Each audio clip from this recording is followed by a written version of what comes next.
Okay, wonderful, wonderful. So thanks everyone. Today I'm going to share information on a tool that we used in Southeast Florida to really assess the strengths and weaknesses of our different water systems. Um, but before I do that, I wanted to talk a little bit about why we were interested in participating. And you know, as Hardeep mentioned, how we govern our resources. If you look to the left, either water supply, flooding, wastewater, um, these are shared resources. So the outcomes impact the health of our community, both like economic vitality and also public health. So we were very interested in advancing this concept of an integrated water management approach. Um, and so we also took the opportunity to convene these are just the governing entities involved in our water systems in Southeast Florida. As Nicole mentioned, we really do take a regional approach for most part. We usually have 4-county approach. So here you can see there's about 95 entities that play a role in either planning, uh, implementing services, and even regulating our water systems within the region. And then you look in the blue area, we've got 41 governance entities. So it's a lot of people to coordinate. So now I'm going to talk a little bit about the process we went through with the city water resilience approach. We were selected as one of 5 cities across the globe to participate, along with Cape Town, Mexico City, Amman, and a coastal city, Hull in England. And they had just developed this assessment approach, and so we were selected to sort of be guinea pigs for that. And it was a very strongly supported process. If you can see the partners here that either played a part in developing the process, or steering committee, or other ways thinking about implementing moving forward. When you see the World Bank, they were very interested in participating as well, for example. And really, again, the assessment, the objective was we wanted to use indicators. Again, we're talking about data and qualitative indicators and quantitative to understand really what are the strengths and weaknesses of our system, the unified systems, and work towards that common understanding and really help us identify the challenges that collaboratively we could work on. And again, I had mentioned bringing the stakeholders together and really to provide us one roadmap that we could use moving forward. So these are the main components of the city water resilience approach. You saw the top piece from Hardeep earlier, and I know you can't read it, and that's okay. I just explain what it is. It's an online tool called Our Water, and those boxes represent components of our water system here, say the canal system, Biscayne Bay, the water treatment plants, every part of stormwater, water provisions, wastewater treatment. So it's all mapped out, and then it also links the different entities and their roles to the system. So it's really important for us to see the big picture that way. And eventually we'll be able to throw a shock at this online tool, say a hurricane, and it'll go through and it'll tell you which parts of the system are impacted by that, and then what are the entities that you should be coordinating with. So that's the ultimate goal of that tool. And the other component was this wheel, and I'll give you the anatomy of the wheel a little bit later. But it is the qualitative indicators that our stakeholders considered, you know, and how are we doing in these different areas. So this is a little bit on the anatomy. There are 4 dimensions. Again, as Nicole mentioned, when you're looking at resilience, you're looking at cross-cutting issues, right? So you're looking from health and well-being, planning and finance. How is your infrastructure performing? How's your natural systems performing? So those are more with your 4 dimensions. And then they had established 12 goals, more on this inside ring here. And then 62 sub goals. And these are the 62 items are the ones that we really sat with over 200 stakeholders throughout the process and talked about, you know, really how we're doing.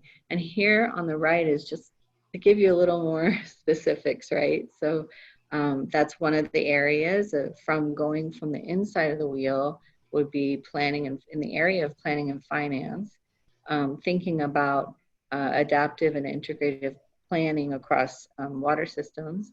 Then the sub goal is how are we disseminating accurate data? So our stakeholders sat down and talked about, you know, how is data used by the decision makers in government, private sector, and civil society? And then they would, you know, discuss it. We take notes and score.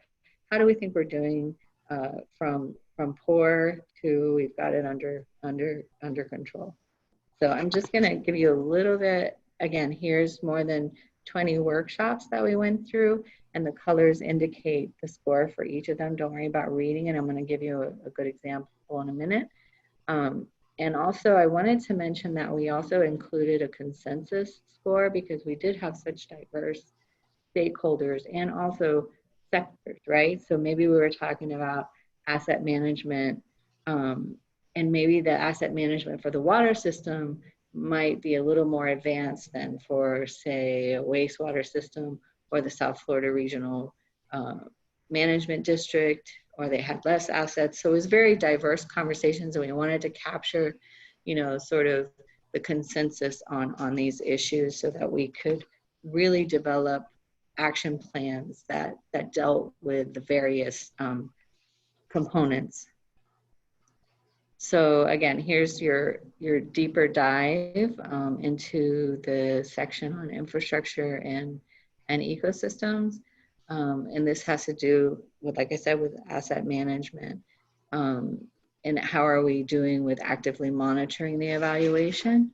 And so this, again, you don't need to worry about reading it, but it captured, again, those nuances between the different governing entities and what was going well and what wasn't going well. And this item scored rather low for us.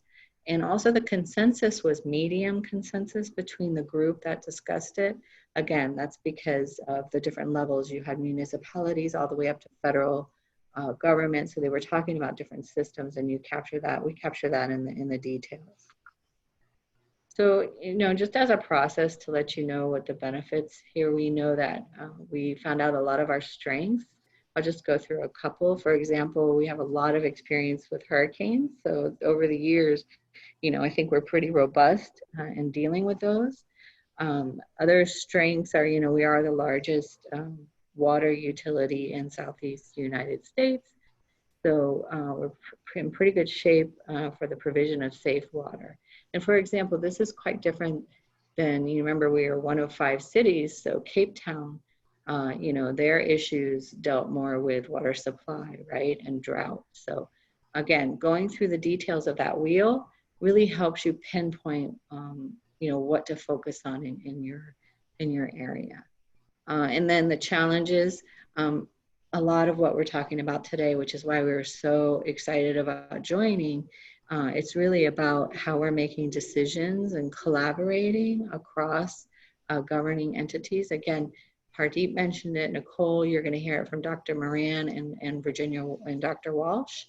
And this is not unique to Miami-Dade County. Everybody has their own setup, but we're really dependent on each other. We have to work on a basin level. Our water supply is not drawn by geographical boundaries, right? And so that's what we really were, what came out in this assessment is that we really need to coordinate better across governance entities. And that data, we really, while there's a lot of data sporadic, we don't have the coordination and the accessibility to use it in each of our sectors for decision making. And then, besides those highlights, we actually developed 12 specific areas to address, action areas, and you'll see the gray circles. Those are kind of the scoring areas that we were low on. And the beauty of this is we can come back in 5 years and we can do it again, and then we'll have a benchmark to see how we're doing. And we created an action plan, which includes, what is the description of the solution actually? What resources do we need? Who are the key players? What are the next steps? We tried to estimate the cost. what is the resilience value, and how do we indicate, success? How do we measure our success for each of these actions? And then we really took the 12 and we boiled them down to priorities. Again, I'm going to explain that it's open data platform to improve data accessibility. This was really a prime issue. You heard James talk about some solutions for that. Also sharing knowledge across the One Water platform. And then the last one on the bottom is collaboration. These are the output reports that we have from the process, and those are available. Again, so the next steps, we need to complete the quantitative indicators, also the outcomes and priorities. What the benefit of this is, it allows us to look at these issues outside of geographical boundaries and even governance cycles, right? Which we are all subject to. And the challenge is maintaining the momentum, really, and coordinated effort, on this global action plan. And people are critical to that. And so because the strategy was put together with so many people, it has a greater chance of being carried forward. And as Nicole said, or I guess I didn't hit the mark. As Nicole said, this really provides us a foundation to build from. And again, you're going to hear more about what's being implemented from Dr. Moran and Dr. Walsh. Thank you. Great.